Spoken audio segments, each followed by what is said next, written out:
Hello. If asked about the birth year of England, most of us would immediately think of the 1066 milestone when William the Conqueror led the Norman horses across the English Channel. But tonight, I want to correct a misconception that has been etched deep into the minds of many generations. England did not begin in 1066.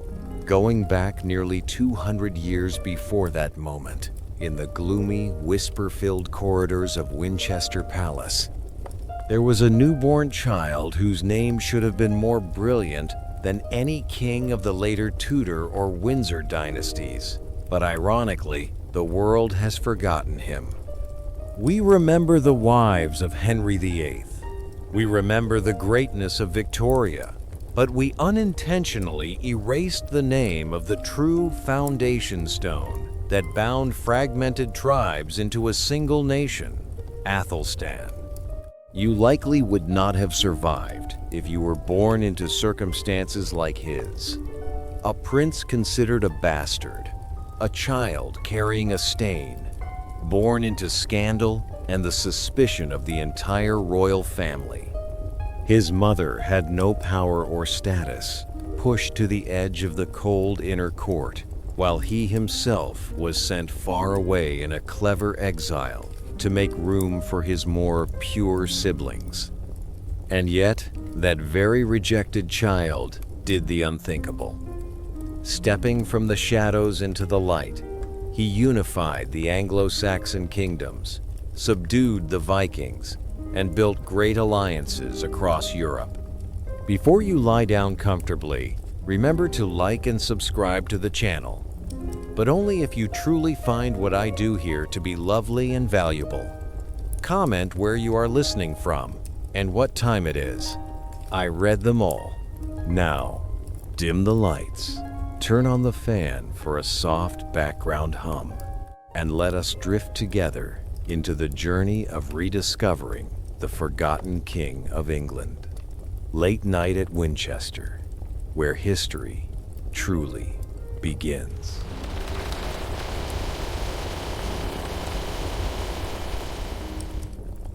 You wake up on a cold winter morning in the region of Wessex, where the mist from the River Itchen creeps through the gaps of the wooden window frames, bringing the characteristic chill of southern England at the end of the 9th century. In the dim darkness of Winchester Palace, you are only a 5-year-old child, but the weight of the name Athelstan has already begun to press upon your small shoulders. Noble stone, that is the meaning of your name. But right now, that stone seems to be buried under a dusty layer of gossip and political calculations that a child cannot yet fully understand. You silently watch the figures moving in the main hall. They are courageous Saxon warriors, learned scholars arriving from all over Europe, and attendants who always bow their heads when you pass. But in their eyes, you feel a hesitation, a lingering question mark. They look at you, then look toward your father Edward, the heir to the throne, and then they whisper about your mother, Ecwin. Those whispers are like the rustling of dry leaves underfoot, not loud enough to be an open accusation, yet persistent enough to make your heart tighten. They call her a concubine, and they doubt the legitimacy of the marriage between your parents. Some say she was just the daughter of an ordinary shepherd, an anonymous woman unworthy of entering the illustrious house of Cerdic. In the world of dynasties, where pure blood is the only key to open the door of power, you realize you are standing in a precarious position. You are the eldest son, the grandson of the greatest king this island has ever produced, but you are also a stain in the eyes of those who always crave absolute perfection for the throne of Wessex. Close your eyes and feel this contrast. On one side is the brilliant aura of your grandfather, King Alfred the Great, the man who halted the Danish invasion, who turned Wessex into the final fortress of light. amidst the darkness of the Middle Ages. On the other side is the darkness covering your birth around the year 894. You were born amidst the clashing of swords at the borders and the scratching of quills on parchment in the monasteries. You are the embodiment of a kingdom in transition, a kingdom that needs unity but is being divided by the very suspicions about the successor. But in those childhood years full of doubt, there was always a hand placed on your shoulder with absolute trust.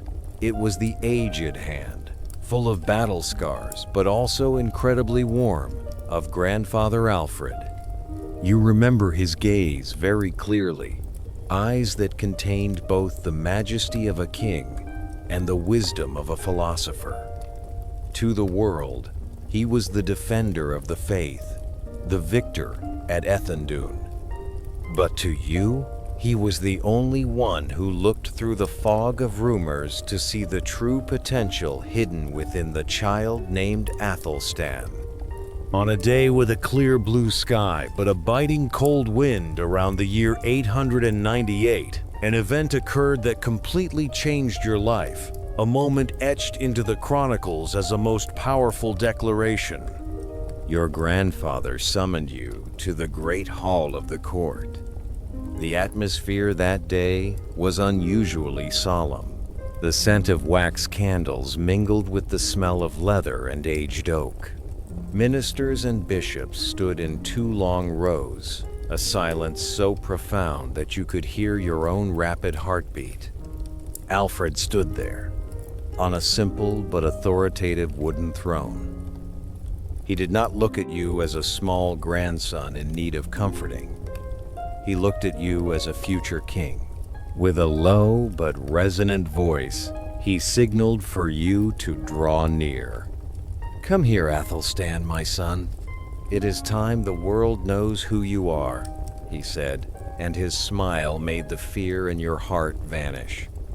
In a ceremony that historians would later call the earliest knighting ceremony in English history, Alfred began to drape the symbols of kingship and power upon you. First was a scarlet cloak. The smooth fabric, heavy and bearing the color of supreme power, enveloped your small body. That red glowed brilliantly under the sunlight shining through the monastery windows, like an affirmation that the blood flowing in your veins, no matter how much it was doubted, still bore the shade of royalty. Next, he fastened a belt set with gems around your waist. The precious stones sparkled like stars in the night, symbolizing the wealth and prosperity of Wessex that you were responsible for protecting. And then, the most important moment arrived. Alfred took a Saxon sword, a sword with a gilded scabbard, crafted with extreme delicacy. He placed it in your hands. The weight of the sword made your hands tremble slightly, but you tried to grip it firmly. This was not just a gift. This was an entrustment. By giving you this sword, Alfred was publicly challenging all the gossip. He was declaring to the entire court, to those supporting your cousin Ethelwald, who was lurking in rebellion, that this is my successor. This is the warrior who will continue the work of protecting this island. This sword is not just for fighting, but for defending justice. He whispered into your ear as you knelt before him. This event was not merely grandfatherly affection. It was a master political move by a brilliant strategist. Alfred knew that after he passed away, Wessex would fall into a fierce power struggle. He knew your father Edward would have to face challenges from other branches of the House of Cerdic. By knighting you when you were only 5 years old, he created an invisible but sturdy layer of protection for your status. He turned the illegitimate child of the rumors into a knight chosen by the king himself. In the days that followed, your life at court was no longer the same. You no longer spent your days playing in the gardens of Winchester. You began to be placed in the rigorous educational environment that Alfred had painstakingly built. You sat beside scholars like John the Old Saxon, listening to them explain manuscripts in Latin and Old English. You learned about governing a country, about the importance of law and education, things that your grandfather believed were even more powerful than swords and spears. There was a poem composed at this time to praise you. The lines lauded the prince Athelstan with superior beauty and intellect, predicting a future where you would rule over vast lands. You heard those words and felt a strange urge. You began to understand that, to overcome the underdog label that destiny had imposed, you had to become the most excellent, the most wise, and the most courageous. Imagine the late afternoons, you sitting in Alfred's library, the scent of old parchment and ink filling the air. You turned the handwritten pages of Roman history about the expeditions of ancient emperors. You realized the world was much larger than the fields in Wessex or the forests in Mercia. Your grandfather had kindled a vision further away in you, the vision of a unified England, where there were no longer boundaries between Wessex, Mercia, East Anglia, or Northumbria. However, the brilliant light of the Alfredian era did not last forever. In the final months of 899, the atmosphere at Winchester Palace became gloomy. The great king, who had resiliently fought illness for many years, began to weaken. You saw the worry clearly on your father's face and the restlessness of the ministers. On October 26, 899, a terrifying silence enveloped the entire kingdom. King Alfred the Great had drawn his last breath. As the funeral bells rang from the cathedral, you stood there, feeling a profound emptiness. Your greatest protector, the man who had given you the golden sword and the scarlet cloak, was gone. Your father, Edward, was now King Edward the Elder. But your father's accession did not bring you a sense of security. On the contrary, it opened a new chapter full of uncertainty and peril. With Alfred's death, old alliances began to fracture.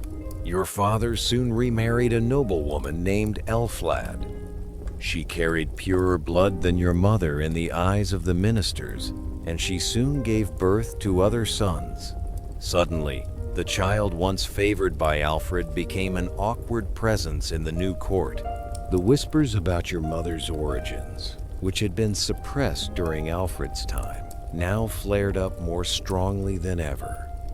You realized that the red cloak your grandfather gave you could not hide you forever from the poisonous winds of envy. Your position at Winchester became precarious. You were no longer the center of attention. Instead, you felt like a stranger in your own home. Your father's new sons were growing up, and every step they took seemed like a step backward for your future. But in those moments of solitude and being sidelined, you remembered the warmth of the golden sword in your hand and Alfred's trusting gaze. You understood you could not simply rely on the protection of others. You had to find your own path. Alfred's death was not just the end of a great era, but the beginning of your arduous journey. You were prepared to leave Winchester, to leave the familiar corridors and the unfinished books, to go to the distant land of Mercia under a political agreement between your father and the rulers of that land. You walked out of the palace, taking a final look at the gray stone walls under the gloomy winter sky. You carried the sword, the gem-studded belt, and the memories of a king who believed you could become something great. You were no longer a weak 5-year-old child. You were a knighted warrior, one who carried Alfred's ambition for unity, and you were ready to step into the darkness of uncertainty to find the light of the throne. The miles ahead would be foggy and thorny, but every step you take on the road leaving Wessex is a silent affirmation. I am Athelstan, and I shall never be forgotten. You head north, where new challenges and new teachers await, where you will learn that sometimes, to truly become a king, one must begin by being rejected.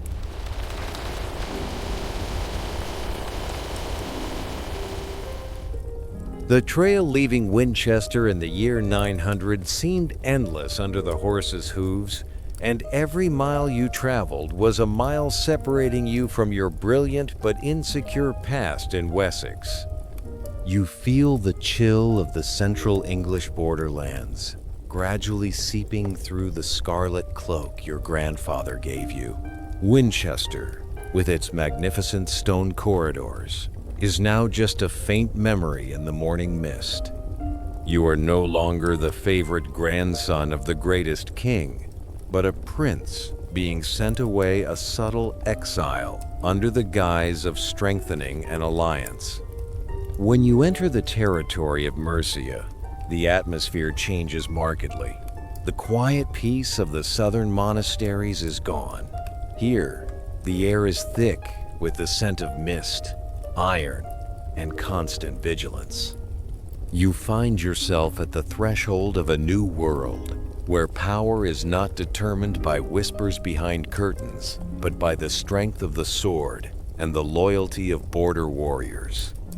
Your father, King Edward, has new heirs with purer blood in Wessex, and you understand that in this harsh land of Mercia, you must forge your own throne from the ashes of doubt. The one who welcomes you is none other than your aunt, Athelstan, Lady of the Mercians, a woman possessing the iron will of the House of Alfred. Beside her is Lord Ethelred, a battle-hardened man who is slowly failing due to illness. They do not welcome you with lavish banquets, but with the stern gaze of those carrying the destiny of a kingdom within the claws of the Vikings. Here, we do not call you a Prince of Wessex. We call you the Hope of Mercia, Athelstan says as she places her firm hand on your shoulder. In that moment, you realize you have found your true teachers. They have no sons, and you are received as a successor, someone who will be molded to become the sword protecting this land. Imagine the early mornings in the fortified town's burhs. You wake when the mist has not yet cleared from the willow groves along the River Severn. The sound of hammers striking the blacksmith's anvils creates a steady rhythm, urging you out to the training yard. The Saxon sword with the gold inlaid hilt is no longer a heavy ornament. You learn to grip it firmly, how to rotate your wrist so the blade cuts the air without making a sound. You spend hours training with seasoned Mercian soldiers. They do not hold back because you are a prince. You learn how to fall onto the muddy ground and stand up immediately. You learn to feel the weight of the leather-covered wooden shield, the sensation when your shoulder presses against the shield of the comrade beside you in the shield wall formation. It is a lesson in survival. In that wall, there are no individuals, only a unified block. A crack in your shield is an opening to death for the brother beside you, the weapon masters remind you. The iron discipline of Mercia begins to seep into your flesh and blood, transforming a sensitive child into a warrior with cold eyes and calloused hands. But your education does not stop at the training yard.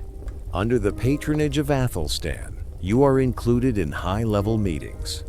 You sit quietly in the corner of the room, watching your aunt spread parchment maps across the large oak table. She shows you the weaknesses in the defense systems, the places where the Danes frequently land from the Danelaw. You learn about building burhs, fortified towns, not just for fighting, but for economic development. You see how she manages logistics, how to stockpile food for long winters under siege. These are lessons in statecraft that no book could fully teach. You begin to understand that a great conqueror is not just someone good at killing, but someone who knows how to build and protect. Sometimes on quiet nights, when the sound of sharpening swords has ceased, and there is only the crackling of firewood in the hearth, you return to the inquisitive nature kindled by your grandfather. The Mercian court maintains the flame of knowledge amidst the darkness of war. You continue to study Latin manuscripts, the teachings of the Church Fathers, and ancient laws. The scholar John the Old Saxon, who once served in Winchester, occasionally visits to test your knowledge. You realize that words have power just like swords and spears. The sword may win lands, but law and faith win hearts, you tell yourself while turning the thick pages of the Bible. The combination of Mercian steel and Wessex wisdom begins to form a unique Athelstan, a king accomplished in both letters and arms. In 910, when you are about 16 years old, a great challenge arrives. The Battle of Tettenhall breaks out like a firestorm. The allied forces of Mercia and Wessex face the Northumbrian Vikings in a life-and-death struggle. Although later chronicles do not explicitly record your position in the battle, in your heart, you feel the heat of the enemy's breath, the battle cries, and the pungent smell of blood in the air. You stand there, perhaps in the reserves or beside Athelstan, witnessing the destructive power of Anglo-Saxon unity. The resounding victory at Tettenhall forever shattered Viking power in the English Midlands. It was not just a military feat, but a lesson in trust. You see the Mercian nobles, those who once doubted you, now looking at you with respect. You did not flee when the war horn sounded. You breathed the same air as them, endured the same cold with them. Your Mercianization is complete. You speak their tongue, understand their pain, and carry their aspirations. You are no longer Athelstan of Wessex. You have become our Athelstan in the eyes of the Mercian people. Feel the change in your mindset during this period. The insecurity of a child considered a bastard has vanished, replaced by a calm confidence. You realize that destiny lies not in bloodlines on paper, but in the strength of will. Kingship is not a gift to be received, but a prize to be won. This thought becomes the guiding principle for all your actions. You begin building a network of relationships with local thangs and ealdormen. You listen to their grievances, adjudicate minor disputes, and gradually become an indispensable part of Athelstan's power apparatus. This period closes in 911 with a somber note.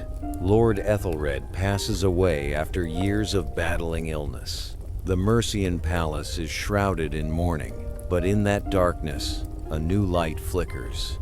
Athelstan does not collapse. She officially assumes independent rule, a rare occurrence for a woman in this era. And beside her, you are no longer a small pupil, but have become a vital right hand, a young general ready to face any storm.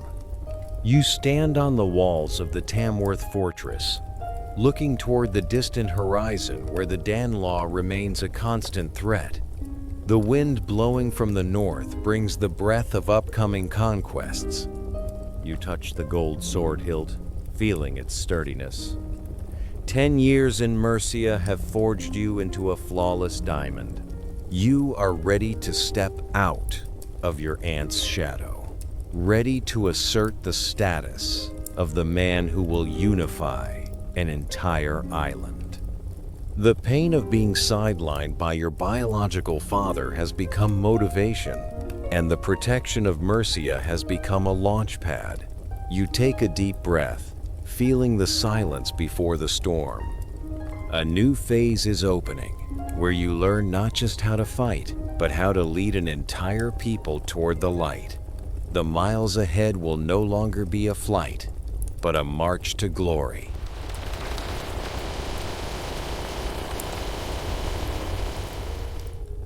You stand on the wooden ramparts of Tamworth Fortress, your eyes squinting against the pale sunlight of a late afternoon in 912.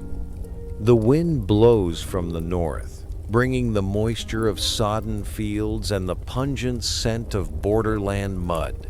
At 18, your body no longer bears the slender frame of the youth you once were. Your shoulders have broadened, firm beneath the coarse wool and animal hide cloak. Your hands are deeply etched with calluses from shield practice and from times spent directly hauling timber to build walls. You feel the weight of the Saxon sword at your hip, the sword granted by your grandfather Alfred. Now it is no longer a distant symbolic item, but an inseparable part of who you are. Beside you is Ethelflad, the aunt you revere more than anyone. She stands tall and proud, her hair touched with silver, but her eyes still as sharp as a freshly whetted blade. After the death of Lord Ethelred the previous year, she did the unthinkable, holding firm at the summit of Mercian power, in a world where men always held the hilt of the sword. She looks at you, a gaze that is both the compassion of a kinswoman and the expectation of a leader for her successor. Justice is not built on hollow promises, Athelstan. It is forged in the stone and timber of these burghs, she says, her voice deep and warm yet full of authority, mingling with the steady, rhythmic pounding of hammers below the ramparts. You understand that teaching deeply. In the years from 912 to 915, your life is a string of long days on horseback, traveling along rivers and trails to oversee the construction of the burr system. Imagine the heavy scent of fresh pine resin as giant oaks are felled at Bridgenorth. You witness firsthand the most talented carpenters hewing every grain of wood to erect sturdy watchtowers. You directly wade into the thick, mucky mud at Stafford to check the depth of the ditches. Under Ethelflad's guidance, you learn not just how to fight, but also the art of coordinating logistics. You learn how to calculate the food supplies needed for thousands of laborers, how to arrange storehouses, and how to build a self-sufficient community within stone walls. Every fortified town that rises is a knot tightening around the throat of the Danelaw. You see the fear in the eyes of Danish scouting parties as they watch your defensive network closing in. You realize that true power lies not in senseless slaughter, but in patience and strategic vision.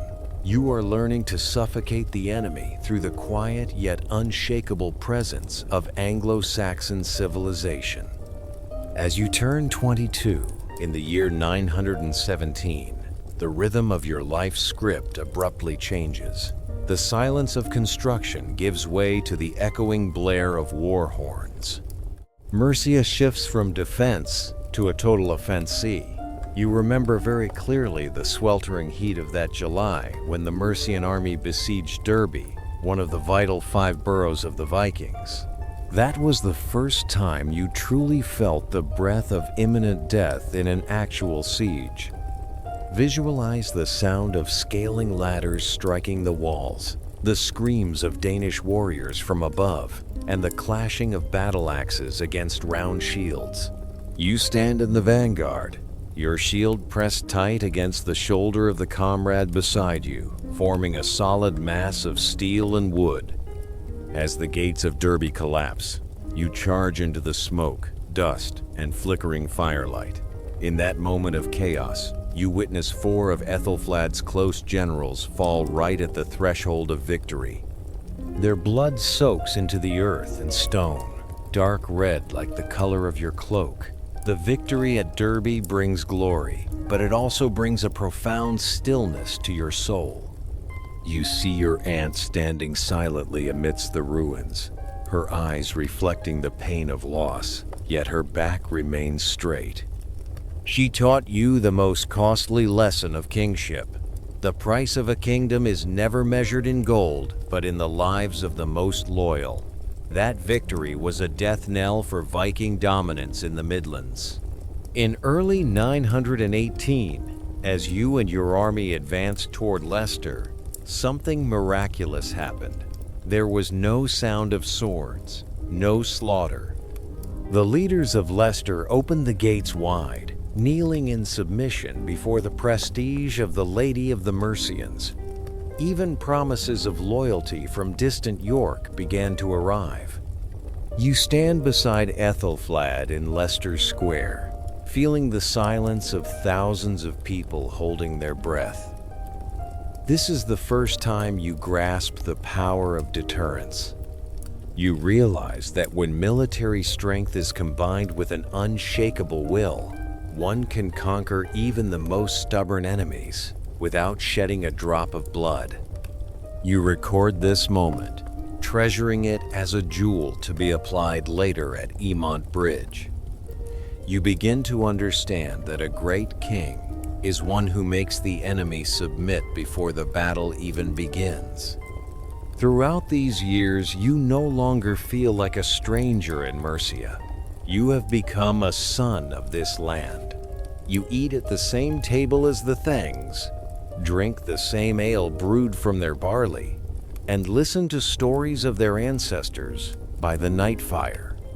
You no longer speak in the polished Winchester accent, but have grown accustomed to the powerful, undulating tones of the Midlands. The Mercian nobility looks at you not as a Wessex prince sent to oversee them, but as a general who has endured the elements with them, who has sweat on the ramparts and bled on the battlefield of Derby alongside them. Their loyalty to you is built on understanding and shared experience, a solid foundation that no political marriage could rival. However, destiny always has cruel turns when one is at the height of confidence. On June 12, 918, the sky of Tamworth seemed to collapse as news of Ethelflad's death spread. The great woman, your spiritual mother and greatest teacher, passed away suddenly after a brief illness. You stand by her bier in St. Oswald's Priory in Gloucester, feeling an unprecedented void. The scent of incense and the low murmuring prayers of the monks do not soothe the heart-wrenching pain. You look at her hand, now cold and pale, the hand that once showed you how to hold a sword and how to rule a nation. You wonder, without her protection, where the future of Mercia and you will go. The events that followed were as swift and ruthless as a lethal sword stroke. Your father, King Edward, did not waste a single moment. Instead of letting Ethelflad's daughter, Elfwin, succeed her as the Mercian people wished, he brought in the army. In an act that you felt was deeply painful and conflicting, your father deposed your cousin Elfwin and directly annexed Mercia into Wessex, ending the kingdom's independence. You stand between two tides. On one side is the obedience owed to your father and the Wessex crown. On the other is the love and loyalty for the Mercian people, who are seething with anger at the brutal intervention. It is at this moment that the maturity you have accumulated over the past 6 years proves its value. You do not choose rebellion, but neither do you choose cold silence. You become the mediator, a bridge spanning the rift between the two kingdoms. You go to each estate of the Mercian nobles, using your personal prestige to reassure them. You speak to them in their own language, recalling shared memories on the battlefields of Derby and Leicester. We are not losing Mercia. We are together building a greater England, you tell them, and they believe you. Your father recognizes your irreplaceable influence here. Instead of forcing you back to Winchester, he leaves you as a lieutenant. You are no longer a prince following in someone else's shadow. You are now the one holding real power over the largest and most important region of the island. Feel the silence in your workspace at Tamworth on a late night in 918. The flickering candlelight casts long shadows over the maps. You run your fingers over the locations of the burghs you built, feeling the connection between them like the nervous system of a growing organism. You have lost a great aunt, but you have found yourself. You are no longer the child bearing the label of bastard seeking recognition. You are a leader tempered through both glory and tragedy. You take a deep breath, feeling the chill of the winter air, yet a new fire burns within you. You understand that your father's annexation is only the beginning. A further, grander vision of a truly unified kingdom, the thing both your grandfather Alfred and your aunt Athelstan yearned for, is now within your reach. You are no longer the executor. You are ready to be the architect. The years spent in the shadow of giants have ended, and from here, you will write new pages of history yourself with your own courage and wisdom.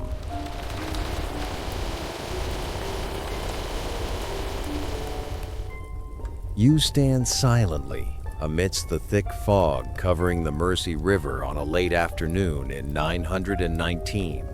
The cold from the north blows in, bringing the saltiness of the sea and the harshness of untamed lands. At 25, you are no longer a young prince seeking recognition, but a man bearing the burden of a transforming kingdom. Lady Athelstan has passed away, and with her departure, Mercia, the land that nurtured your soul and mettle, has been directly annexed into Wessex by the iron hand of your father, King Edward. You feel the eerie silence of the Mercian nobility around you. They look at you with a mixture of reverence and melancholy. To them, you are the son of Mercia, the final link to the golden age of independence. But to your father at Winchester, you are merely a lieutenant, a sub-king placed in a strategic position to soothe hot heads and ensure the machinery of Wessex runs smoothly on Mercian soil. You realize you are standing on a fragile line. On one side, loyalty to a powerful father. On the other, deep understanding for a people who have just lost their sovereignty. I am the bridge between two worlds, yet sometimes I feel like the loneliest man upon that bridge, you think to yourself, as you look toward the flickering fires of the military camp. 919 and 920 were years of dust, forge hammers, and relentless marching.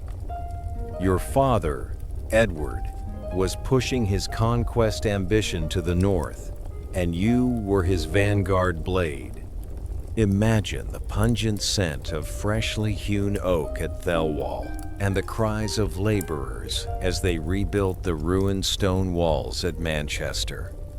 You directly supervised the fortification of the burghs, turning Roman ruins into solid checkpoints against the Vikings from the 5 boroughs.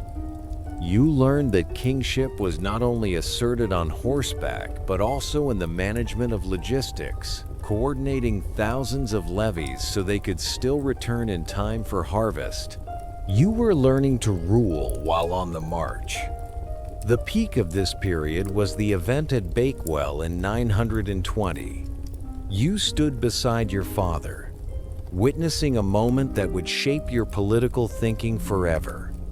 At the foot of the Peak District Hills, the proudest kings of this island, King Constantine II of Scotland, King Ragnall of York, and the lords of North Wales arrived to express their submission to Edward. You saw the submission in their eyes, saw the way your father accepted the oaths of loyalty as a matter of course. The concept of overlordship began to take clear shape in your mind. You realized that England did not just need a ruling king, but a father king, someone with enough authority to make adversaries bow without using swords. They call him Lord, but do they truly love him? That question lingered in your mind, urging you later to seek a more sustainable unity than mere forced oaths. However, amidst the resounding successes on the battlefield, another shadow began to fall over your position at court. Around 920, your father remarried for the third time to a prestigious noblewoman named Egifu. This marriage was not just a social event, it was a ticking time bomb for your future. Shortly after, the birth of half-brothers Edmund and later Edred completely altered the political landscape at Winchester. Feel the chill of this reality. While you were shedding sweat and blood on the northern border to expand the realm for Edward in the heart of Wessex power, new factions were forming around young princes with purer blood and more legitimacy in the eyes of the church. Your half-brother Elfweird, the son of the second wife, was already a formidable rival. Now there was even more support from the new generation. You found yourself once again in the position of an underdog. No matter how talented or great your achievements, the stain of your mother's birth was still used by enemies as a weapon to push you away from the throne. You stood in your tent at the Mercian border, turning over letters from the south and feeling the isolation. In Wessex, you were an outsider, a potential threat. But this very rejection was the catalyst for you to turn Mercia into your unbreakable base. You no longer tried to please the Winchester court. You focused on winning the hearts of the Mercian nobility. You granted them favors, protected them from the most unreasonable demands from Wessex, and spoke to them in the language of empathy. If Winchester rejects us, then this land itself shall be our kingdom, you said to a loyal ealdorman under the flickering candlelight. The period of 922-923 brought a fresh wind from the old continent, expanding your vision beyond the mountains and shores of the island. Your sister, Queen Eadgifu of West Francia, had to flee after her husband, King Charles the Simple, was deposed. She brought her young son Louis to take refuge at your court. Imagine the moment you received these royal refugees. The appearance of Louis, an exiled king, was not just a family duty, but a practical lesson in the transience of power. You heard stories of complex political intrigues in Paris, of the rise of feudal lords in Frankish lands. You realized that the fate of England could not be separated from the fate of Europe. You began to form an international network where strategic marriages and the patronage of exiled kings became tools of soft power. Louis looked to you as a protector, and from here, your nickname as the foster father of kings began to take root. Your vision had now moved beyond petty disputes over blood legitimacy. You saw yourself as part of a larger picture, a world where knowledge, faith, and international alliances could subdue even the most battle-hardened Viking armies. You spent more time collecting relics and precious books from the continent, turning your Mercian court into a miniature cultural center where Frankish and Saxon scholars conversed together. However, this stillness was only a cover for an approaching storm. In 923, news of King Edward's declining health began to spread. Your father, the Iron Man who had dominated the island for 2 decades, was now fading. At Winchester, the atmosphere was thick with suspicion. Elfweird's factions began to silently mobilize. They saw you as a threat to be eliminated as soon as Edward closed his eyes. But they were wrong to underestimate the lieutenant in Mercia. Over the past 3 years, you had built not only stone fortresses, but you had built a fortress in the hearts of men. The Mercian nobility, from young Thengs to seasoned ealdormen, now looked only to you. They had seen you fight. They had seen you fair in judgment, and they saw in you the image of Lady Athelstan combined with the wisdom of Alfred the Great. You stand by the window of Tamworth Palace, looking south, where the road to Winchester lies in the darkness of twilight. You touch the golden scabbard, feeling the slight vibration of destiny. You have prepared for this moment for 20 years, from the time you were draped in the scarlet cloak to the years of wading through mud to build walls in Manchester. You are no longer the child bearing the reputation of a bastard, trembling at whispers. You are a mature conqueror, a politician who has tasted enough bitterness to understand the value of patience. The storm is coming, and I shall be the one at the helm, you tell yourself. The uncertainty of 923 tempered you with an iron will. You no longer wait for recognition from your father or the Wessex court. You have created your own base, built your own diplomatic network, and most importantly, you have learned to turn rejection into strength. As 924 knocks on the door, you stand there majestic, calm, and powerful, ready to step into a life and death struggle to claim the position you believe destiny has reserved for you. Edward's shadow is fading, and the dawn of Athelstan's reign is beginning to glimmer on the northern horizon.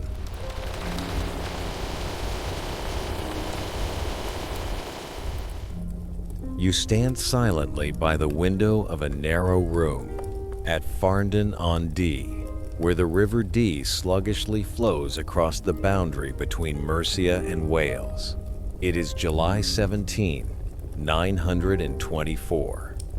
The summer air is sultry, thick with the scent of damp earth, and the heat from supply forges that have just been extinguished. Your father, King Edward, has just drawn his last breath after suppressing the final rebellion of the Mercians and the Welsh. Funeral bells toll from afar, dull and heavy, as if signaling a political storm about to sweep across the island. At 30 years old, you are no longer the enthusiastic youth from the years of building fortresses. Your face is deeply etched with the lines of the elements, and your eyes hold the stillness of a man who has tasted enough of both glory and bitterness. Your father's death does not bring the relief of an obvious successor. On the contrary, it plunges you into an abyss of uncertainty. Edward's will leaves a brutal reality. He wishes to divide the kingdom. You, the eldest son who spent a lifetime guarding the frontiers, are given Mercia, the land that nurtured you.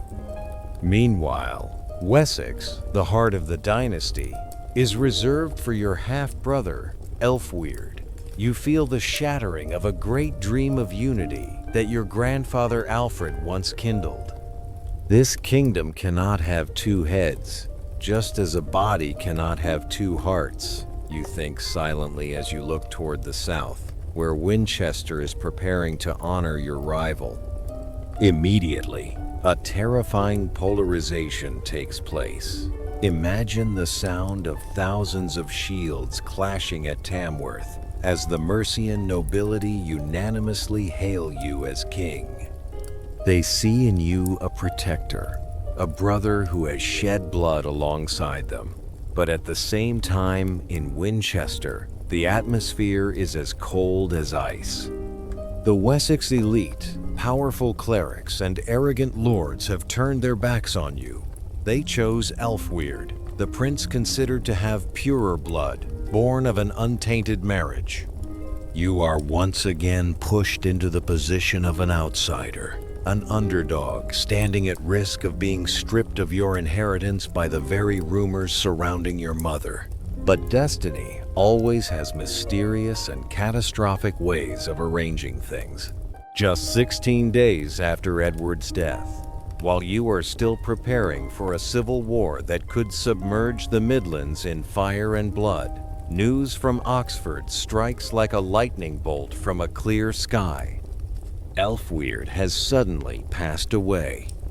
A terrifying silence envelops the palace. The death of your younger brother happened too quickly, too conveniently, causing whispers of assassination to begin spreading in the shadows of the stone corridors at Winchester. You stand between the boundary of shock and a heavy responsibility. The most legitimate rival is gone, but the hatred of Wessex for you remains, thick and cold. You realize that although Ælfweard has been laid to rest, the road to the Wessex throne is still distant and full of thorns. For more than a year afterward, from the end of 924 to mid-925, you live in a state of high tension, interim. You are the de facto king of Mercia, but to Wessex, you are still an intruder. Imagine the long nights you sit by candlelight in Gloucester, writing handwritten letters to Bishop Frithestan of Winchester, patiently negotiating with those who are openly boycotting you. Every charter you issue during this time lacks the signatures of the Wessex lords, a quiet but painful insult. You understand that to win their loyalty, you must sacrifice personal desires. Secret records suggest that, in these clandestine negotiations, you had to make a heartbreaking commitment you would never marry to ensure that the throne would later pass to your younger brothers of purer blood, Edmund and Edred. I choose the kingdom over a family, unity over private happiness. That is the oath of a monologue within the heart of a lonely king. You accept walking the path of a monk warrior, using your devotion to erase the stain in the eyes of the dissenters. The opposition does not stop at mere refusals. It reaches a peak of cruelty with the plot of a noble named Alfred. Feel the chill of the blade in the darkness when you learn of his plan. Alfred does not want to kill you, for killing a king is an unforgivable high crime. He wants something far more horrific, to capture and blind you at Winchester. In the medieval world, a blinded king is a king who cannot rule, a cripple cast out from the flow of history. This action is based on the cruel rhetoric that you are a bastard, unworthy of seeing the light of kingship. But once again, the mettle of a man raised in adversity saves you. The plot is exposed. Alfred is escorted to Rome to swear his innocence before the altar of St. Peter. Legend has it that as soon as he utters the oath, he collapses and dies a few days later. To the world at that time, that was God's judgment, a definitive answer to your legitimacy. The gossip begins to subside, giving way to a silent awe. After more than a year of patience and silent struggle, September 4, 925, finally arrives. You choose Kingston upon Thames as the place for your coronation, a location of deep symbolic significance. Imagine yourself standing on a large stone, surrounded by the swirling waters of the River Thames. Kingston sits right on the boundary between Wessex and Mercia. By choosing this spot, you are declaring that you are not the king of any single faction. You are the link between two kingdoms, the one who will heal the rifts of the past. The ceremony performed by Archbishop Athelstan takes place in an atmosphere of unprecedented solemnity. The scent of incense mingles with the smell of fresh grass along the river. But there is one detail that completely changes the appearance of kingship. Instead of wearing the steel helmet of a war leader like your father and grandfather, for the first time, you request to have an exquisite golden crown placed upon your head. The moment the crown touches your forehead, You feel its weight is not just the weight of precious metal, but the weight of a new destiny. You are no longer a mere Anglo-Saxon lord. You begin to move toward the image of an emperor, a leader of a divine and imperial nature. The crown sparkles under the autumn sun, reflecting the image of a unified England taking shape. A helmet protects the head in battle, but a crown leads the soul of a people, you whisper to yourself, as you look down at the thousands of warriors and clerics kneeling at your feet. The coronation at Kingston is not just the end of a succession crisis, but the beginning of a great era. You have overcome the rejection of Wessex, the death of your younger brother, and the most despicable of plots to stand in this position. You stand there, on the Kingston stone, looking toward the distant horizon. You know the true challenge still lies ahead. The Viking region of York has not yet submitted, and the kings of Scotland and Wales are still watching with skepticism. But for now, let yourself be immersed in the stillness of the newly won glory. You have proven that an underdog with a controversial background can use will and patience to conquer even the hardest of hearts. You have become the king of the Anglo-Saxons, a king who inherited the throne not just by blood, but through sacrifice and outstanding character. The River Thames continues to flow, carrying memories of a divided era into the heart of the sea, making way for the flow of a new history, the history of the first king of a unified England. Your breath gradually stabilizes with the rhythm of the river. The crown on your head now feels lighter, as if it has found its rightful master.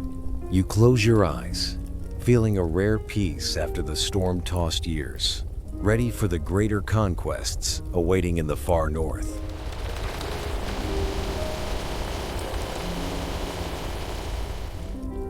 You stand by the window of a room in Tamworth in January 926. Your breath forms a faint mist on the cold glass. The crown has settled upon your head, but its weight is now not just a symbol, but a tangible responsibility for every inch of land you cross. The north, the Viking region of York, Jorvik, still lies there like a looming shadow, an entity challenging every dream of unity. You know that swords and spears can capture strongholds, but to win over a land that has been steeped in northern culture for decades, you need more than that. You need patience and the sharpest diplomatic moves. The man entering your great hall is Sihtric Cache, Sihtric the Tall, the powerful Viking king ruling York. Imagine the low thud of his footsteps on the stone floor, the clinking of metal from northern jewelry. You do not receive him as an enemy, but as an equal. You understand that, instead of plunging into a bloody war immediately while your kingship in Wessex is still in a healing phase, an alliance is the wisest choice. To seal this alliance, you have made a decision of great personal sacrifice. You look at your only biological sister, Edith, standing quietly beside you. She is the last treasure of your family, the link to a peaceful past in Winchester. You marry her to Sihtric. It is a trade, a political marriage in exchange for peace on the northern border. You compel Sihtric to convert to Christianity, a symbolic act showing that the light of the Anglo-Saxon faith has begun to seep into the soul of the Northmen. For the kingdom, I give away what I cherish most, you whisper as you watch your sister walk away with the Viking king. Peace has been bought with compassion and sobriety. Throughout the year 926, you take advantage of this precious lull to consolidate internal affairs, building trust within the hearts of the Wessex and Mercian nobility. Preparing for a future that you know for certain, peace is only a thin veil. And then, 927 knocks at the door with ill tidings from the north. Citric has suddenly passed away. Feel the tense atmosphere enveloping the court when this news is delivered. The power vacuum in York is immediately filled by the shadow of rebellion. Guthrith, an ambitious Viking leader, has led a fleet from Dublin across the sea to seize the throne and incite the northern people against your influence. In that moment, the stillness within you vanishes, replaced by an iron determination. You do not wait, do not negotiate, do not give the opponent time to consolidate their position. You launch a lightning military campaign. Imagine the thunder of hooves on the old Roman stone roads, the steady and majestic rhythm of tens of thousands of Saxon warriors marching north. You move at such a speed that Guthrith and the rebels are completely stunned. As you enter the gates of York, no bloody battle takes place. Your appearance is like a storm that has swept away all intentions of resistance. Guthrith is forced to flee in humiliation to Scotland to seek protection. For the first time in history, a king from the south has directly controlled York and the entire region of Northumbria. You stand in the center of the Jorvik Square, the salty sea scent mingling with the smell of old wooden houses. You have done what your father and grandfather long yearned for, officially unifying the Anglo-Saxon kingdoms under a single banner. But your ambition reaches further than that. You understand that for this unity not to vanish like morning mist, you must assert supreme power over the entire island. You summon a summit at Emont Bridge on July 12, 927. Close your eyes and feel the sacred silence of that afternoon by the river Emont. The sound of water trickling through the rock crevices, the sound of the wind rustling through the ancient trees. Here, you do not just stand as a king, but as an overlord. Feel the enumerated rhythm of power as each of the most powerful kings of the island of Britain takes their turn to come forward and bow before you. You have subdued Constantine II, King of the Scots. You have won over Owain, King of Strathclyde. You have oppressed Hywel-Dda, King of Wales. You have received the submission of Ealdred of Bamberg. You have asserted authority over Morgan ap Owain of Gwent. Every oath uttered is a brick building the castle of unity. They swear loyalty to you, swear to renounce Viking idols, and acknowledge you as the supreme leader. In that moment, the title Rex Anglorum has become too small. You officially become Rex Totius Britanniae, King of all Britain. This is not just a title, but the establishment of a new order, an era where England is no longer a collection of fragmented pieces, but a unified entity under a single crown. This unity is not only built on oaths, but also on harsh economic terms, expressing your absolute strength. You summon the kings of Wales to Hereford. Here, you impose a treaty whose weight makes anyone wary. Imagine caravans full of wealth tailing each other toward Wessex. 20 pounds of glittering pure gold, 300 pounds of pure white silver, and a staggering number of 25,000 cattle lowing across the border roads. You demand even the fastest hunting dogs and the rarest falcons from the Welsh peaks. This tribute is the clearest testament that you have held the lifeblood of the entire island. You establish the River Wye as a permanent border, a clear geographical boundary between England and Wales, ending years of ambiguous disputes. Not stopping there, you turn your attention to the southwest, to the region of Exeter. Here, you perform a decisive act to consolidate national identity. You expelled the community of Britons, Cornish, from the city, pushing them to the other side of the River Tamar. You do not do this through senseless brutality, but through a great reconstruction plan. You have the walls of Exeter rebuilt with sturdy stone, turning this place into a solid fortress, protecting the western flank of the kingdom. The River Tamar becomes an eternal boundary, marking where England ends and Cornwall begins. Feel the change in how the world perceives you through the silver coins being struck at mints across the kingdom. On the face of the coin, your portrait no longer wears a warrior's helmet covering half the face. Instead, it is the image of a king wearing a brilliant crown with the inscription Rex Totius Britanniae surrounding it.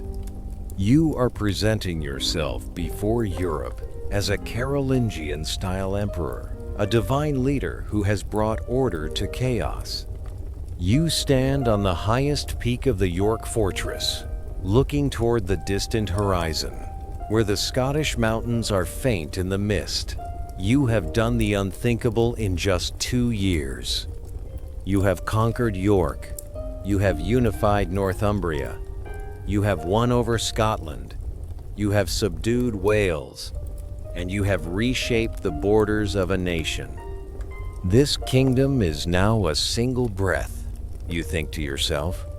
The silence of the northern land is no longer the silence of hostility, but the silence of submission and waiting. You feel the heartbeat of England beneath your feet, strong, unified, and full of hope. However, in the stillness of glory, you still hear the murmur of undercurrents. You know that the submission of Constantine or the Viking lords is not forever. Envy is silently taking root in the hearts of those who just had to bow at Emont Bridge.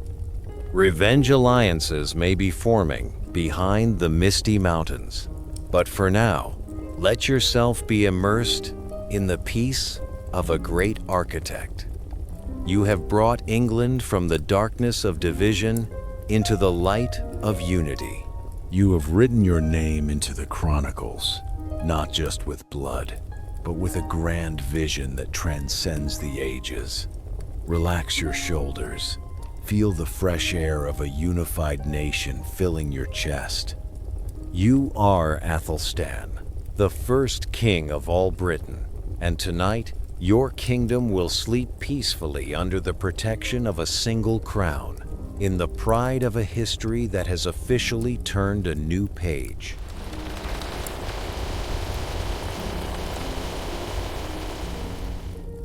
You sit in the scriptorium at Winchester Palace, where the light from tall beeswax candles casts long shadows, dancing over parchment maps and stacks of charters dense with writing. In the year 928, the space around you no longer reeks of horse sweat and the cold steel of northern conquests. Instead, it holds the pure fragrance of India ink, the smell of new leather, and incense lingering in the air. At 34, you realize that unifying a kingdom by the sword is only the beginning. Keeping those fragmented pieces bonded together as a single entity is the true challenge of a monarch. You run your fingers over the newly drafted documents. Your gaze halts at the proud heading, Rex Totius Britanniae, King of all Britain. This is no longer the distant dream of your grandfather Alfred, or the unfinished ambition of your father Edward. This is the reality you have etched into history. You have abandoned the old title, King of the Anglo-Saxons, to don a broader mantle of power, one with the stature of an emperor. Within your soul, you feel a connection to ancient empires. Sometimes, in the most important texts, you allow your scribes to use Byzantine-sounding titles like Basileus or Caragulus. I do not merely rule a people, I rule an entire island under the witness of God, you whisper to yourself. You understand that this title is not just for satisfying vanity, but a political tool to assert supreme status before the sub-kings from Wales and Scotland, who must now regularly attend your royal councils to sign charters as subjects. Imagine a morning at the Royal Mint. The steady, rhythmic pounding of hammers creates a symphony of economic power. You hold a newly struck silver coin, still warm from the furnace. For the first time, your portrait on the currency is no longer obscured by a crude warrior helmet.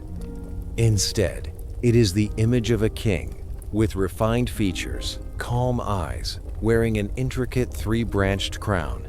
This is the crowned bust type, a symbol of divine kingship and integration into the cultural flow of continental Europe. You issue the Greatly Codes, decreeing an iron rule. One kingdom, one currency. You understand that economic unity is the lifeblood of social stability. Minting is permitted only in designated towns, where your control extends to every silver bar. Anyone daring to counterfeit the coin bearing your crowned image will face the most brutal punishments. You are not just controlling territory, you are controlling the value and faith in the hands of every citizen. During these years, a mysterious yet immensely powerful figure appears in the shadows beside you. The scribe posterity calls Athelstan A. Feel the sophistication as you watch him work. The charters drafted during this era are no longer dry administrative texts, but masterpieces of wordcraft in the elaborate Latin style. Complex sentences, ancient and rare words, are skillfully woven to describe your power. The emergence of this centralized administrative machine shows that you have established an unprecedented level of strict control. You no longer rely on uncoordinated local monks. Instead, you build a team of royal scribes who follow you across regions, from Winchester to Exeter, from Tamworth to Gloucester. The Whiten councils have now become true national councils. Imagine the great hall of the palace, filled with the colorful cloaks of bishops, noble ealdormen, and notably the presence of Hywel Dda, the King of Wales. His signing of your charters is not just a procedure, but living proof of the borderland's submission to the single crown of England. However, behind the glitz of royal ceremonies, you are always haunted by social order. You worry about the rise of crime, especially theft, which you consider a seed of destruction for the kingdom's stability. In the Greatly Codes issued around 928, you showed an iron hand, the death penalty for anyone over the age of 12 caught red-handed stealing property worth more than 8 pence. But when night falls, sitting alone amidst the stillness of the royal palace, you question yourself. The wind whistling through the stone doorways makes you think of the children forced to step onto the execution block. The compassion of a man who has experienced much loss begins to stir. At Thunderfield, you made the decision to adjust, raising the age of the death penalty to 15. It is too cruel to kill those so young for such small sins, you wrote in later decrees. You established the tithing system, groups of 10 people who must take collective responsibility for each other's actions. You are not just using fear to rule, you are trying to sow a sense of community responsibility into the souls of your subjects. Your vision does not stop at the island's borders. You understand that for England to become a true power, it must have a position on the international stage. You become the matchmaker of Europe. In 929, a magnificent delegation from East Francia arrives at your court. King Henry the Fowler wants to propose his son Otto, the man who will later become Emperor Otto the Great. Feel the pride as you bring out two of your sisters for Otto to choose from himself. It is a master stroke of diplomacy. When Otto chooses Edith, you know you have bonded the House of Wessex to the future Holy Roman Empire. Your other sisters, in turn, become queens and duchesses in the most powerful lands on the continent. Your court becomes the center of admiration, where exiled kings seek refuge, and ambassadors come to plead for alliances. Your England is no longer an isolated island in the middle of the sea, but an indispensable political entity on the chessboard of European power. Yet, the peak of power often comes with the most ruthless shadows. In 933, a tragedy occurred, leaving a permanent wound in your soul: the death of your half-brother, Edwin. Imagine a stormy night on the North Sea. The waves murmur, but carry the cold breath of death. Rumors begin to spread like a toxin. People say Edwin was involved in a rebellious plot, wanting to overthrow you to regain status for the Winchester faction. Later chronicles whisper of a horrific punishment. You ordered your brother pushed out into the vast ocean on a boat with no oars, no food, and no water. You wanted to let the destiny of God judge him. Edwin drowned in the deep blue waters. Whether it was an accidental shipwreck or a calculated political purge, the result remained a brutal truth. The last potential internal rival of the dynasty had vanished. Opposition from the Wessex region seemed to die out completely after this event. You had achieved absolute unity, but the price paid was loneliness at the peak of glory. Power is a lavish feast, yet sometimes its taste is as bitter as ashes. You reflect while looking toward the distant sea from the cliffs of Dover. The pangs of torment urged you to perform acts of penance. You sent invaluable gifts, jewel-encrusted manuscripts, sacred relics to the Abbey of St. Bertine in Flanders, where Edwin's body was found and interred. You made many charitable journeys, distributing money to the poorest as a way to atone for your brother's soul. The period of 928-933 ends with the image of you standing at the pinnacle of kingship.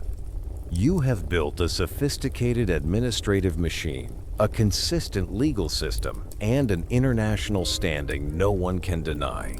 Your England at this moment is like a freshly tempered sword, shiny, sturdy, and sharp. You have claimed kingship over all Britain, but in the silence of the palace, you understand that this peace is just the lull before a greater storm. Those who once knelt at your feet at Emont Bridge, the remaining Vikings in the north, and the Kingdom of Scotland are all silently gathering their forces. They see an England growing too strong, too quickly. Why under the hand of a single king? And they feel fear. Envy is seething behind the misty mountains. But for now, let yourself enjoy the stillness of achievement. You are Athelstan, the man who turned whispers of a bastard into cheers for an emperor. You have built a nation from the ruins of war and the suspicions of the human heart. Tonight, when you place your three-branched crown on the shelf and lie down, listen to the steady breathing of a kingdom sleeping peacefully under the protection of the law and order you have painstakingly created.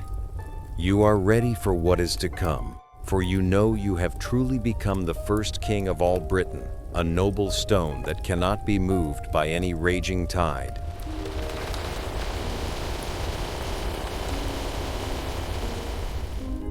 You stand on the stone balcony of Winchester Palace on an early May morning of 934. The southern spring chill still lingers in the air, but your mind has traveled far beyond the lush green hills of Wessex. In your hand is the charter from the north, The lines seem to still radiate the cold of the Scottish Highlands. The oath at Emont Bridge years ago is now just fragments of trust. King Constantine II of Scotland, who once knelt at your feet, has now turned away. Your intervention in Northumbrian politics and the death of the loyal Ealdred of Bamberg have fanned the flames of resistance that were always smoldering in the hearts of the Scots. You feel the weight of the crown on your forehead, not the heaviness of pure gold, but the weight of a challenged emperor. You know that without an appropriate punitive action, the unity you have painstakingly built over a decade will dissolve like sandcastles before the tide. Peace is not a state of eternal stillness. It is a garden that must be protected by the sharpest blade. You think to yourself, as you summon the largest Wheaton Council ever held. Look at the Great Hall of Winchester right now, a display of absolute power. Not only are there high prelates with robes embroidered in gold thread or ealdormen of the Wessex region, but there is also the presence of 4 kings of Wales. They stand there, silent and submissive, as living testaments to your authority. Their presence sends a defiant message to the north. The entire south of the island stands behind you. You are not just the king of the English. You are the sun that other planets must revolve around. June 934, you lead the army north. The rhythm of this march is not hurried. It is steady and majestic, like the heartbeat of a rising empire. When the army halts at Chester-le-Street, you leave behind the clamor of weapons to enter the sacred silence of St. Cuthbert's tomb. Feel the cold from the ancient stone walls and the rich scent of beeswax. You kneel before the bier of the patron saint of Northumbria. This is not just the act of a devout believer, but a masterstroke of political maneuvering. You offer the most precious gifts, meticulously handwritten holy books, silk vestments from the Orient, and bags of pure gold. By enlisting the support of St. Cuthbert, you are declaring that this war is a holy crusade to protect the Christian order. O Saint of the North, let your light guide my blade. Your prayer echoes in the quiet sanctuary, affirming the legitimacy of a king protected by God. Upon leaving Chester-le-Street, you deploy an unprecedented military tactic. You do not just want to defeat Constantine. You want him to be terrified of the scale of the power you hold. The pincer strategy begins to operate. Your land army, a massive block of steel consisting of both infantry and cavalry, marches rapidly across the border. Imagine the thunder of hooves on the desolate lands of Scotland, the rhythmic clashing of shields with every step. You advance deep into territory where no southern king has ever dared to set foot. Dunotar and Werdermoor. The mists of the Scottish Highlands seem to part before the light of Anglo-Saxon spears.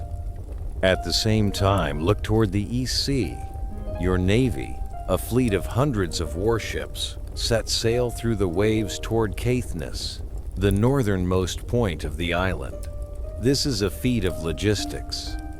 The presence of this fleet is like a rope tightening around the neck of the Scottish kingdom. You cut off all routes of retreat, all hope of aid from Viking allies in the Orkney Islands. Constantine realizes he is not facing just a king, but a storm that covers both land and ocean. Throughout the summer of 934, your army ravages Scottish territory. No major battle takes place, as Constantine is too wise to directly confront such an overwhelming force. But the devastation you cause is more catastrophic than any battle. Fields are leveled, fortresses are besieged, and there is the terrifying silence of a subdued land. You are conducting psychological warfare, breaking the Scots' will to resist with your unshakable presence. By September, Constantine's silence has turned into a plea for surrender. At Buckingham, under a gray autumn sky, the King of the Scots had to personally present himself to you. Feel the dramatic contrast now. You sit on a noble throne, surrounded by battle-hardened warriors, while Constantine, the proud man of the North, must now bow like a servant. He sets his pen to the royal charter with the title Sub Regulus, a vassal king. This is the ultimate humiliation. To ensure that his loyalty never wavers again, you demand a price higher than gold. Constantine's son must be brought to England as a hostage. You see the pain in the old father's eyes as he hands over his child to you. Loyalty must sometimes be held by cords bound in blood. You think silently as you receive the boy into your court. You return south in ultimate glory. You have proven that the borders of England do not stop at the River Tweed or the River Forth, but extend to the ends of the world. You have deterred every opposing force with a punitive campaign perfect in both military and political terms. Throughout the kingdom, people praise you as the greatest king since the Roman era. However, in the stillness of Winchester Palace during the final nights of 935, you still feel a biting cold wind blowing from the north. You know that Constantine's submission is only a mask covering a soul bleeding with hatred. The humiliation at Buckingham did not frighten him forever. It only made him realize that he needed a larger alliance to face you. Scouting reports begin to bring back disturbing news. Constantine is secretly in contact with your old enemy, the Vikings. A political marriage has been arranged between Constantine's daughter and Olaf Guthfrithson, the powerful Viking king in Dublin. A great alliance of hatred is gradually forming in the shadows of the Scottish forests and on the waves of the Irish Sea. You hold the golden sword of your grandfather Alfred, feeling the coldness of the jewel-encrusted hilt. You understand that the 934 campaign was not the end, but the beginning of the bloodiest chapter of your life. You sowed the seeds of unity, but also inadvertently sowed the seeds of a resistance more intense than ever. This crown was forged in fire, and it must pass through the greatest flame to truly become immortal. You tell yourself as you look north, where black clouds are gathering on the horizon. Your breath slows, rhythmic with the flickering candlelight. You are ready. You have shown the world the punitive power of a king, and now you prepare to show the world the mettle of an emperor in the fateful battle that will change the course of English history forever. The years 935 to 936 are a threatening lull, a silence before the storm of Brunanburh takes shape, where every achievement, every title, and your very life will be placed on the scales of destiny.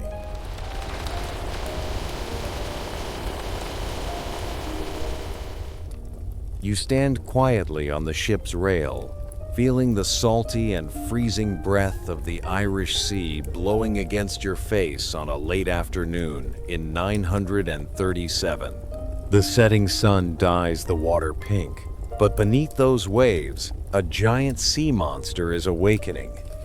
You know that what you sowed in 934, the humiliation at Buckingham and the leveled Scottish fields, has now borne fruit as a dense mass of hatred. Constantine II, the old King of Scotland, no longer stands alone. Hatred has turned lifelong enemies into allies.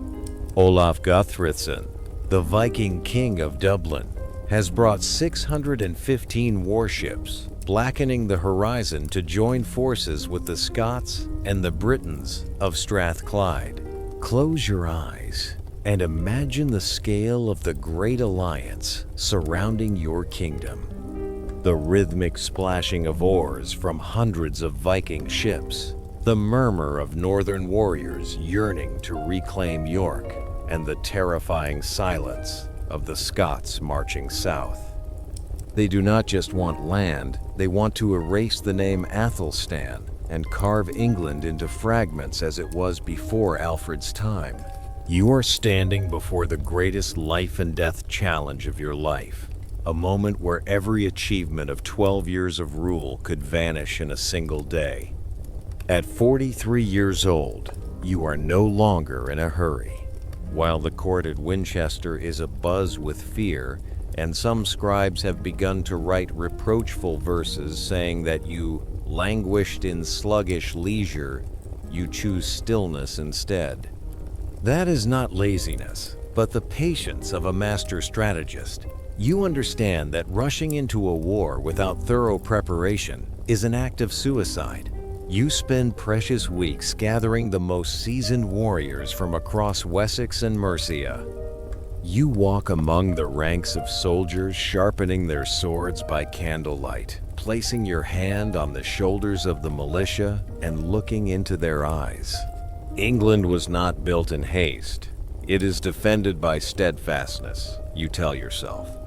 At the end of 937, two tidal waves of giants finally clash at a place that will become legendary, Brunanburh. Feel the atmosphere of that morning. A milky white mist covers the battlefield, making everything seem ethereal. You stand at the center of the formation, with Edmund, your 16-year-old half-brother, beside you. You see a slight trembling in the boy's hands, but you also see the fire of the House of Cerdic burning in those eyes. The first sound of the battle is not a scream, but the deafening clash of tens of thousands of leather-bound oak shields.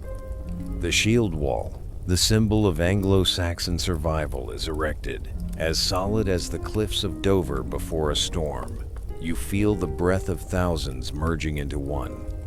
The thunder of marching footsteps, the clashing of swords against cold steel, creating a tragic yet heroic epic rhythm. The Battle of Brunanburh lasted from the first light of dawn until the sun set behind the western hills. This was not a quick clash, but a prolonged ordeal. Imagine the dramatic contrast between the beauty of the sunlight filtering through the mist and the ferocity of the combat on the ground. You and Edmund directly command the front lines. The golden sword of your grandfather Alfred swings once more, tearing through the air. Your presence, as the first king of all Britain, is the very soul that keeps the shield wall from collapsing before the frenzied waves of attacks from the Vikings and the Scots. Today we fight not for a king, but for the survival of a nation. Your cry echoes amidst the screams of battle, lending strength to the exhausted soldiers. As dusk falls, the battlefield of Brunanburh appears with a melancholy and strangely silent beauty. Use your imagination to take in the whole scene. The corpses of northern and southern warriors lie intermingled, weaving a tragic tapestry of history. But in the gathering darkness, the English victory cheers begin to ring out. The alliance of hatred has disintegrated. Listen to the enumerated rhythm of victory, a bloody yet authoritative list. 5 young Viking kings have fallen forever on the field of Brunanburh. 7 earls of Olaf will never see Dublin again. The son of Constantine, the young heir of Scotland, perished right before his father's eyes. Constantine II, the proud old king, is now but a broken-winged ghost. He flees north in humiliation, having lost his kingship, his child, and all hope of an anti-English alliance. As for Olaf Guthfrithson, the man who brought 615 warships to conquer, he now dejectedly leads the remnants to sea on scarred wooden ships, crossing the white-capped waves of the Irish Sea to return to Ireland in the silence of defeat. The poem Battle of Brunanburh will be recorded by monks in the Anglo-Saxon Chronicle with the most heroic words, but for you, this victory bears a bitter taste. You stand in the middle of the battlefield, watching your attendants gather the bodies. Two of your beloved cousins who grew up with you during your youth could not see tomorrow's dawn. They will be taken to rest solemnly at Malmesbury, the place you have always loved. The price of a unified England is paid with the blood of your own family. You realize that greatness often comes with an unfilled loneliness. We have saved the kingdom, but we have lost fragments of our own souls. You think to yourself as you pick up a piece of a broken shield at your feet. The victory at Brunanburh confirmed an irreversible political reality. England is no longer an idea. It is a solid, existing entity. You have shown all of Europe that your kingdom is not a collection of loose territories, but a unified bloc under the protection of God. Your reputation echoes from the Frankish courts to the Holy Roman Empire. They call you victorious because of God. Your authority over the entire island of Britain is now absolute. No Scottish or Welsh king would dare dream of a rebellion for the remaining years of your reign. However, after the Battle of Brunanburh, a quiet change takes place within you. You no longer launch any further invasions. Your military power is still there, but your heart is weary of the sound of swords. You spend the final years of your life consolidating a country exhausted by war. You focus on restoring monasteries, enacting more humane laws, and collecting sacred relics from around the world. You turn your kingdom into an island of knowledge and faith amidst a chaotic Europe.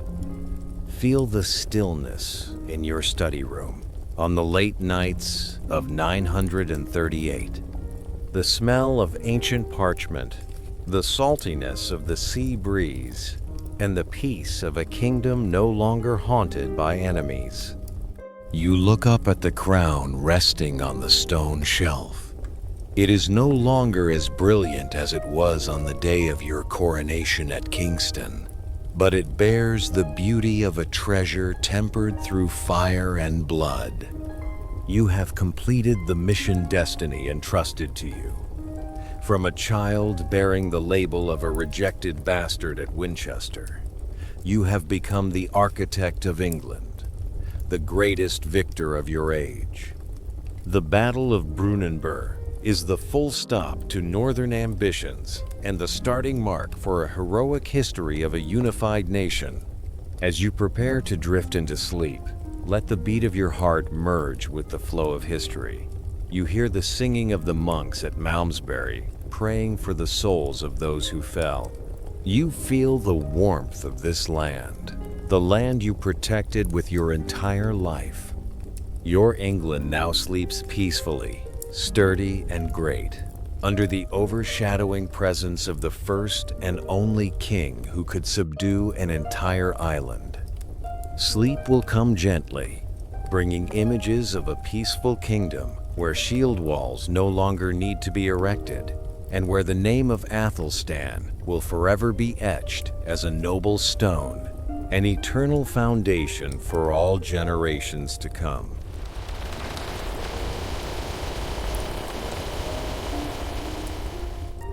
You are standing between the boundary of daylight and dusk, where the final rays of the autumn sun in 939 coat the stone walls of the royal palace at Gloucester with a layer of pure gold. The wind blows from the river Severn, carrying the moisture of Mercia, the land that nurtured you, sheltered you during the years of rejection, and now is opening its arms to welcome you into final stillness. At 45 years old, You find yourself standing on the highest peak of a mountain that your grandfather Alfred and father Edward never reached. The Kingdom of England is now a unified bloc, a tangible entity under the protection of a single crown that you have painstakingly tempered through fire and blood. You feel a gentle exhaustion gradually seeping into every fiber of your flesh and every bone. It is not the pain of illness, but the depletion of a candle that has burned itself out to dispel the darkness. 20 years of rule, thousands of miles of marching from Winchester to the far north of Scotland, hundreds of intense council meetings, and sleepless nights spent over legal manuscripts. All seem to be converging in this moment. You look down at your hands, the hands that once held the golden sword at Brunanburh, now appearing strangely serene. I have run my course, and now I crave the stillness. You whisper to yourself as you sit down in an old oak armchair. Let your mind drift back to these days of October 939. Death comes to you suddenly, without warning, without days of lying on a bed of weakening illness. Later chronicles will not record a specific cause, because to the world, you have simply fulfilled your mission. You pass away at Gloucester, the center of old Mercia. There is a poetic justice in this. You were born into suspicion in Wessex, but you depart in absolute reverence in the land that truly considered you its son. When your last breath leaves your chest on October 27, 939, you do not choose Winchester as your final resting place. Imagine the astonishment of the clerics and ministers when they hear of your final wish. Winchester is where Alfred the Great is buried, the resting place of your father Edward and your brother Elfweard.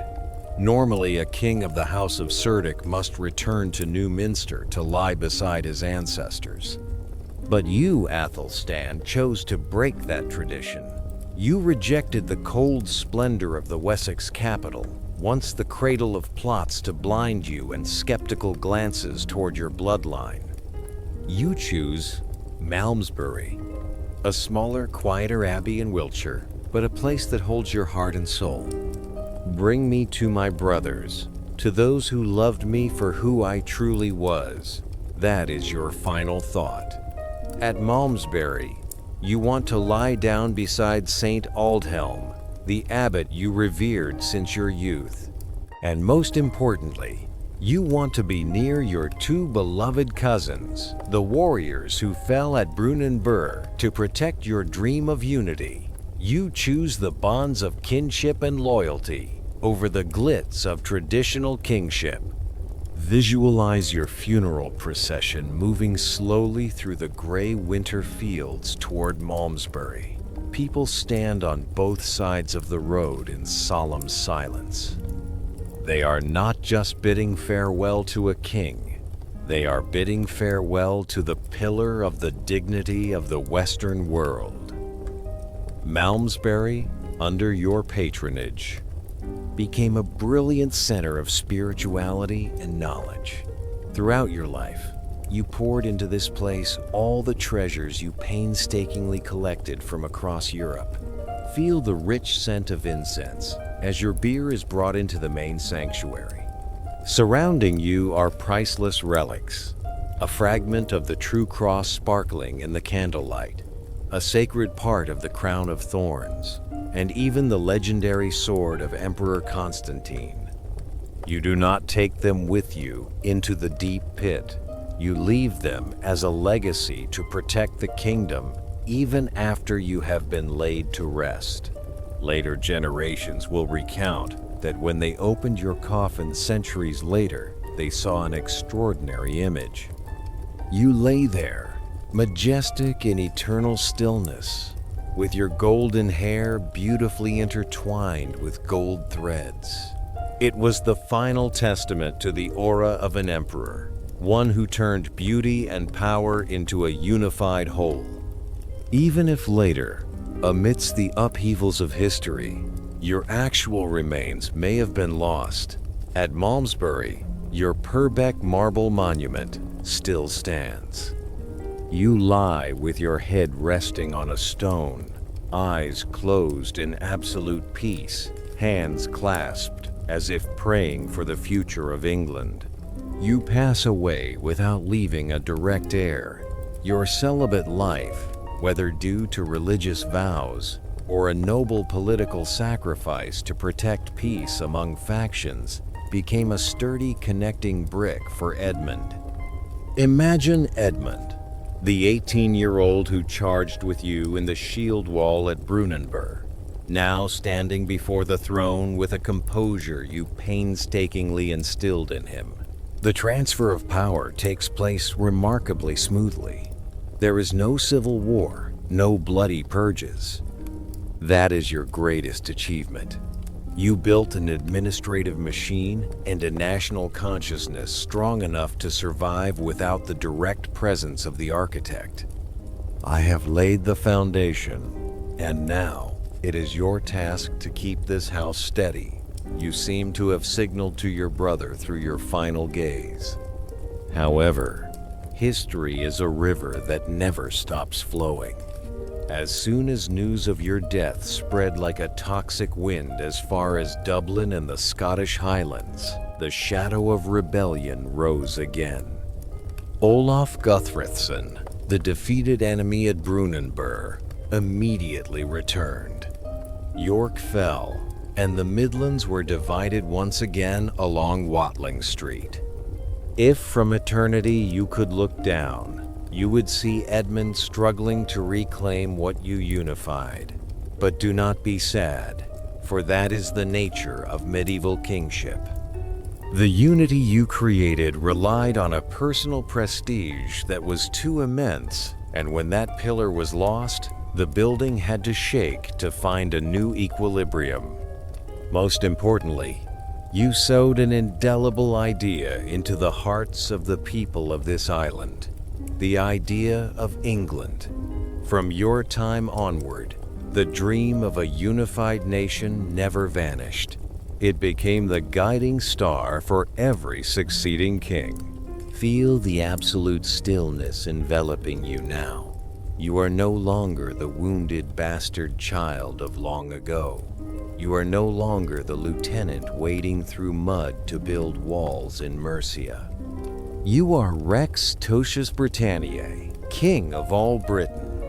You turned rejection into motivation, doubt into authority, and a divided island into a brilliant empire.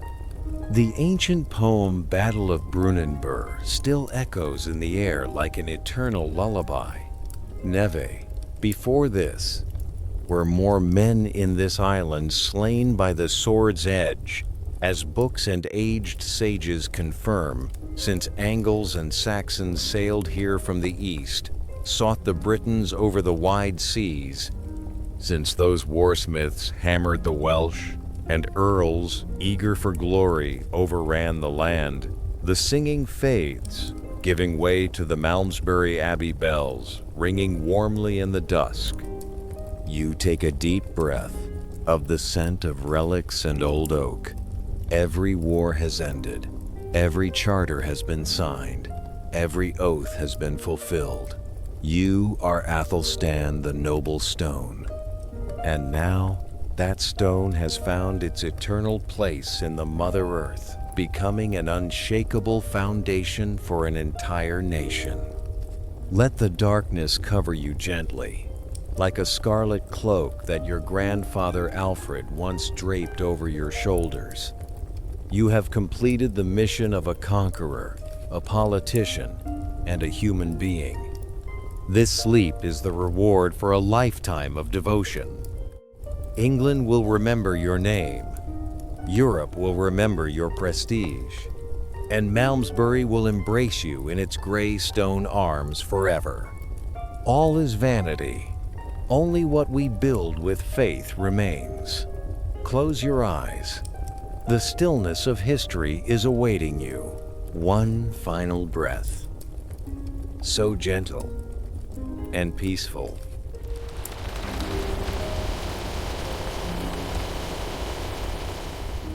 No need for noise. No need to prove whether you see it.